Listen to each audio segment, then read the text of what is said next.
have a Nissan X-Trail here that has been beating us something, a proper one. Started with security issues, computer, BCM, clock, key, kila kitu, until we got through the security issue, only to run into an engine problem.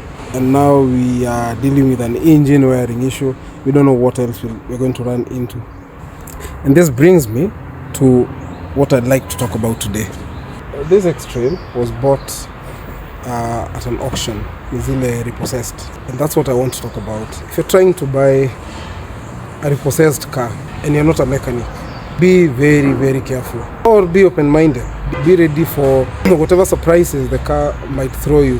The big issue with repossessed cars is that logically a repo happens because you are on somebody some money and you can't pay for it, and you had put the car as collateral. And most of the times, people who have such an issue do not also have money to maintain the car that is being repossessed.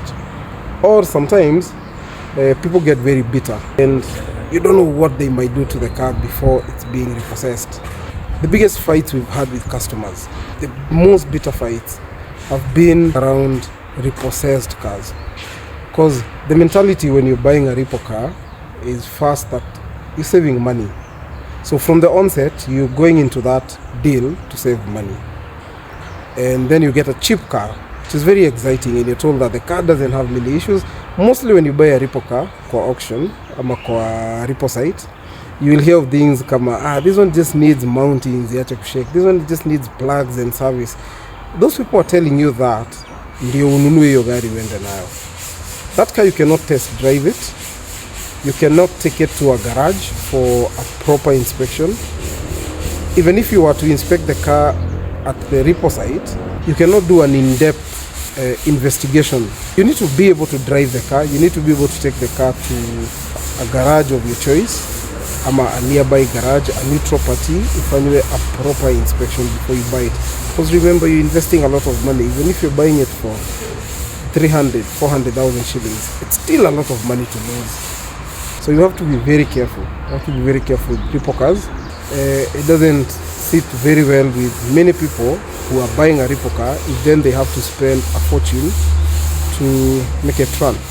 It's, it's just logical that you are not looking to spend a lot of money. That's why you bought a repo car. And if then it's going to cost you a lot of money to make it run, it's counterproductive. It creates a very bad atmosphere between the customer and the garage, because the customer is convinced that this car just needs a few things to work. It cannot be so much. It's just a service, it just plugs, it's just brake pads. And then the garage might identify a lot of things that the car needs to work. Luckily, we have very good communication with this guy. He understands. We took him through everything that we are doing logically, and he understood, and that's why it's still here. We are still working on it.